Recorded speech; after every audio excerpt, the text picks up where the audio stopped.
बिस्मिल्लाहिर्रहमानिर्रहीम। अस्सलाम वालेकुम। आप देख रहे हैं DDP एनालिटिका। इमरान खान ने इन दिनों मुख्तलिफ इंटरव्यूज़ दिए हैं। इस व्लॉग में मैं दो इंटरव्यूज़ जो उन्होंने दिए उनके दो एक नुकात हैं जिनके बारे में मैं अपना तज्जिया देना चाहता हूँ।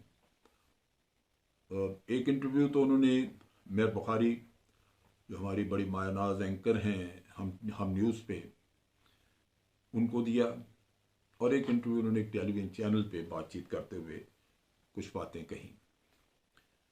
जो उन्होंने टेलीविज़न चैनल के वसातत से बातें की उसमें उन्होंने बड़ी एक रहम दिलाना गुफ्तगू करते हुए उन्होंने कहा कि जो मेरे साथ हुआ, मुझे गोलियां मारी गईं, मैं उन लोगों को जिन्होंने मारी हैं उनको मैं माफ़ करने के लिए तैयार हूँ अगर वो इस चीज़ का इकरार करें, बताएं कि उन्होंने ये जुर्म किया है, तो वो उसकी माजरत अगर मांगेंगे, मुझसे कहेंगे कि हमें माफ़ कर दीजिए, तो मैं माफ़ कर दूँगा।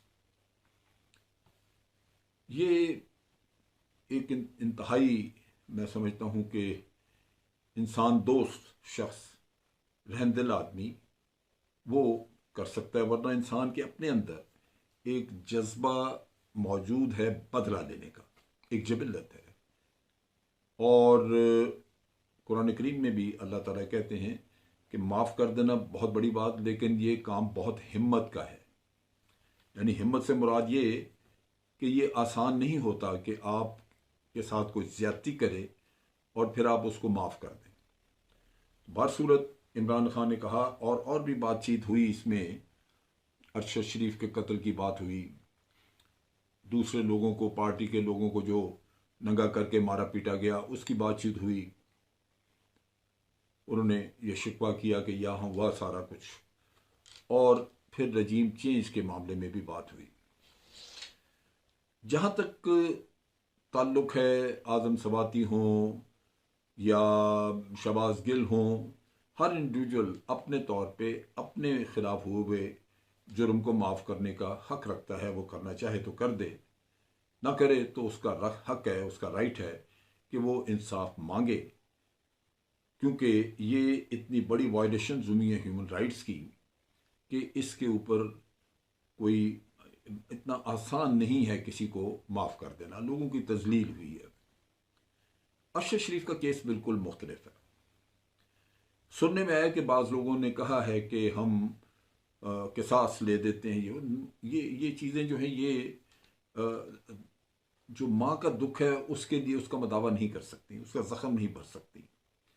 चुनाचे ये कहना कि किसास ले लिया जाए या कुछ और, वो मैं समझता हूँ कि इस मामले में शायद किसी को भी, पाकिस्तान के किसी भी शख्स को काबिल कबूल ना हो। और इमरान खान ने भी अपने तौर पे कहा कि मैं अपनी ज़ात की बात कर रहा हूँ माफ़ी की। जहाँ तक अरशद शरीफ का ताल्लुक है, वो उसकी वालदा मौजूद हैं, वो जानती हैं और उनको इसका फैसला करना होगा। लेकिन अरशद शरीफ के केस में तो कातिल सामने नहीं, किसी का कोई सामने आना अभी तक, बावजूद इसके कि हम सब जानते हैं इस हद तक कि अरशद शरीफ किन को तकलीफ दे रहा था, किन के खिलाफ काम कर रहा था, और कौन से ऐसे लोग थे जिनको उसकी ज़ात से बड़ा ख़तरा था, और कौन से लोग हैं जो उसको कत्ल करवा के मुस्तफ़ीद हुए हैं। ये तो हम जानते हैं, हमें अंदाज़ा है। हमें उसके अलावा भी बहुत सारी बातें जो हम सुनते हैं मीडिया में, इंटरव्यूज़, लोगों की क्या सराहियाँ या लोगों के इल्ज़ामात, तो उससे बहुत हद तक अंदाज़ा है कि इसमें कौन लोग मुलव्वस हैं अरशद शरीफ के कत्ल में।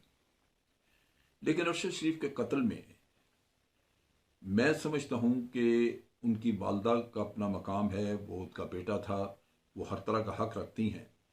लेकिन अरशद शरीफ एक कौमी शख्सियत थी, वो पाकिस्तान की अवाम का असासा था। उसने बड़ी जुर्रत से, बड़े दलेराना तरीके से जो तहकीकात की, जो कुछ वो सामने ला रहा था, वो इस मुल्क के कौम के चोरों को नंगा करना चाह रहा था। उसमें उसकी अपनी ज़ात का कोई किस्सा नहीं था। अगर उसकी ज़ात का होता, कोई ज़ाती मामला, वो ज़ाती मफादात, मुनाफा, तो फिर इंसान कह सकता है कि जी ये उसका ज़ाती मसला था, लेकिन वो ज़ाती मसले पे तो काम कर ही नहीं रहा था। लिहाजा ये फैसला भी मैं समझता हूँ कि अरशद शरीफ की वालदा और पाकिस्तान के अवाम फैसला कर सकते हैं और कोई नहीं कर सकता। दूसरी बात इसके अलावा जो है वो रजीम चेंज की है। रजीम चेंज भी पाकिस्तान के अवाम के खिलाफ एक जुर्म था जो किया गया, एक साजिश थी जो पाकिस्तान के अवाम के खिलाफ की गई। उसका नतीजा बहुत बुरा है। आज आप देख रहे हैं कि हम किस हाल पे पहुंच चुके हैं। IMF कर्जा नहीं दे रहा और जो कर्जा थोड़ा बहुत देना है उसके लिए शराइत इतनी सख्त हैं कि ये जो आज के नाजायज वजीर आजम हैं, इन्होंने भी उनको कहा कि जी हम पे रहम करें। आप सोचिए। और अब खबरें ये हैं कि IMF की जो शराइत आ रही हैं उनमें एक शर्त ये भी है कि पाकिस्तान अपनी फौज कम करे। और ये मैं पहले दिन से कह रहा हूं कि इसमें जो शराइत हैं वो बड़ी सख्त हैं, वो पाकिस्तान को तबाह कर देने वाली, पाकिस्तान को जो हमसाया दुश्मन मुल्क हैं उनकी गोद में फेंक देने वाली ये शराइत है आपके सामने। और खतरात पाकिस्तान को वही हैं, दहशतगर्दी भी है, बाहर से खतरात भी उसी तरह हैं। और सुनने में ये आ रहा है कि ये शर्त मौजूद है कि पाकिस्तान अपने अखराजात पूरा करने के लिए फ़ौज को कम करे। आप सोचिए कि ये जिन लोगों की वजह से ये हुआ वो क्या कौमी मुजरम नहीं है कि आज पाकिस्तान का दिफा जो है वो दांव पे लगा हुआ है। चुनाचे उसके लिए कोई भी पाकिस्तान के किसी भी शख्स को माफ़ करने का हक हासिल नहीं है, क्योंकि वो पाकिस्तान की सालमियत का मसला है। इसीलिए मैं हमेशा कहता हूँ कि ये अशद ज़रूरी है कि जो सदर मुमलिकत ने ख़त लिखा था चीफ जस्टिस ऑफ पाकिस्तान जनाब उमर अता बंदयाल साहब को, उनको चाहिए कि इसके लिए उस खत के जवाब में एक जुडिशल कमीशन मुकर्रर करें।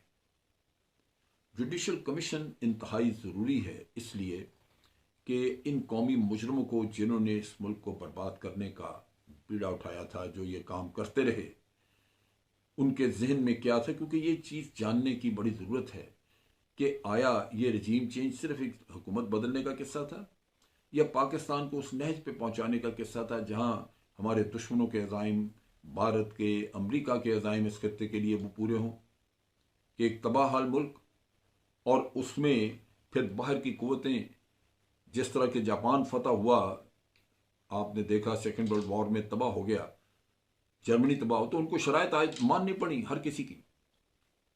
उन पर शर्त रखी गई कि आप अपनी आर्मी नहीं बना सकते। इसी तरह टर्की, जब सल्तनत उस्मानिया बर्बाद हुई, 100 साल के लिए उनके ऊपर माहिदा मुसल्लत किया गया। तो आज अगर पाकिस्तान के ऊपर ऐसे माहिदे मुसल्लत होते हैं, पहले आपको कहा जाए कि आप जनाब अपने न्यूक्लियर प्रोग्राम जो है उसको रोकें, नॉन प्रोलिफरेशन के एग्रीमेंट पे, NPT पे दस्तखत करें, तो क्या करेंगे आप? ये बहुत बड़ा जुर्म किया उन लोगों ने जिन्होंने आपको इस नैश पे पहुंचाया है। और वो किसी पे मैं डायरेक्ट उंगली उठाना नहीं चाहता, ना उठानी चाहिए, क्योंकि ये एक बड़ा सेंसिटिव मसला है और इसमें बड़ी ज़रूरत है कि आप मुतालबा करें चीफ जस्टिस ऑफ पाकिस्तान से कि वो जुडिशल कमीशन मुकर्रर करें और इसकी मुकम्मल तहकीक होनी चाहिए, जिससे बाहर के लिंकेज, यहाँ के कैरेक्टर्स, ज़मीर फरोश और दूसरे साजिशी, उनका सबका सामने लाना ज़रूरी है। और उसके बाद ये पता लगना ज़रूरी है कि ये इन लोगों ने किया क्यों, इनकी अंदर साजिश थी क्या। ये पाकिस्तान के अवाम का हक है।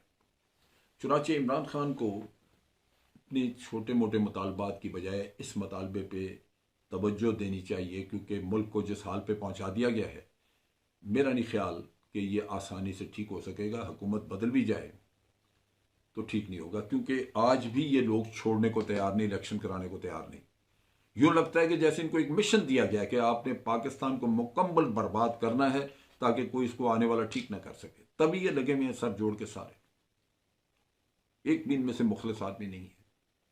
चुनाचे ये चीज़ जो है ये हमें लाजमन देखनी होगी, और इसका जब तक कि कोई तहकीकात, कोई अच्छा कमीशन, जुडिशल कमीशन तहकीकात नहीं कर लेता, इससे मसला हल नहीं होगा। दूसरी बात उन्होंने जो जो जो मीर बुखारी को इंटरव्यू दिया उसमें उन्होंने कहा, मैंने सारा इंटरव्यू तो नहीं सुना लेकिन एक क्लिप मैंने देखी, मुझे बड़ा दुख हुआ, अफसोस हुआ। उन्होंने कहा कि जनरल बाजवा, उसके मैंने दो चेहरे देखे। एक था एक्सटेंशन से पहले, जो उन्होंने एक्सटेंशन लेनी थी उस वक्त तक वो कुछ सूरत हाल मुख्तलिफ थी। दूसरा चेहरा था एक्सटेंशन के बाद, और उन्होंने कहना शुरू किया कि ये करप्शन जो है इसका छोड़ दें, आप एहतसाब को छोड़ दें, जिन लोगों के ये केसेस वेसेस नैब में चल रहे हैं इनको छोड़ दें। जो अभी आपने देखा कि NRO 2 और वो सब छूट गए। और इसकी बुनियाद पर उन्होंने कहा कि ये हमारा प्रोसेस जो था अकाउंटेबिलिटी का, उसको उन्होंने नुकसान पहुंचाया और रोक दिया। बातें और भी बहुत हैं कि इस दौरान में उन्होंने जिस तरह बैकडोर डिप्लोमेसी का कोई अपना ड्रामा रचाया इंडिया के साथ और कुछ ऐसी चीज़ें की,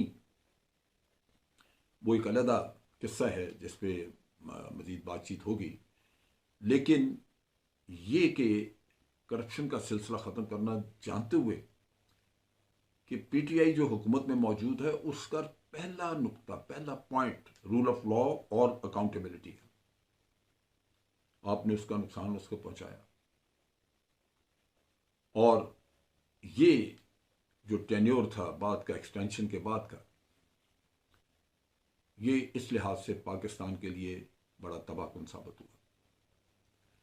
अब इसमें इमरान खान कहते हैं कि जी मुझसे गलती हुई, मुझे ये लोग थे जिन्होंने अप्रोच किया, उसमें कोई पॉलिटिशियन थे, कोई आर्मी ऑफिसर थे, उन्होंने कहा जी बड़ा ज़रूरी है इस वक्त उनको एक्सटेंशन दे दी जाए और ये वो, ये सब बातें अपनी जगह पे जो मैं इन तस्लीम करने को तैयार ही नहीं। जब आप एक्सटेंशन देते हैं किसी को, पीछे किसी का हक मारा जाता है, जो कि मारा गया इस सारे किस्से में, इस एक्सटेंशन के खेल में हमने अच्छे अफसर गवाए, और आज जो मुल्क के साथ है वो तो आप देख ही रहे हैं। सो ये कह देना कि वो मुझसे गलती हुई, हर गलती जो है वो एक ही मैग्नीट्यूड की नहीं होती। एक छोटी गलती है जिसकी बुनियाद पे ठीक है कोई आप ज़ाती तौर पर छोटा मोटा नुकसान उठा लेते हैं, लेकिन गलती ऐसी जो बिल्कुल जो सत्यानाश कर दे सिस्टम का, उस गलती पे तो इमरान खान भी, मैं समझता हूँ, सिर्फ इतनी बात कह के वो इससे फारिग नहीं हो सकते। ये बहुत बड़ा एक काम किया उन्होंने, जिसकी वजह से मसाइल बड़े शदीद पैदा हुए और लोगों के हक भी मारे गए। तो ये चीज़ है जो कि देखनी चाहिए हमें। बिल्कुल गलतियां आइडेंटिफाई करके गलतियों से सीखना चाहिए। माफ़ कर देना भी अपनी ज़ात के लिए बिल्कुल ठीक, लेकिन जहां कौमी नुकसान हुआ, जिस तरह मैं हमेशा कहता हूं जनरल मुशर्रफ के दौर में कि उन्होंने NRO 1 दिया, अगर जनरल मुशर्रफ की जेब से कोई पैसा किसी ने लिया हुआ था और जनरल मुशर्रफ को वापस नहीं दे रहा था, तो जनरल मुशर्रफ आप उसको माफ़ कर सकते थे, कोई हर्ज नहीं।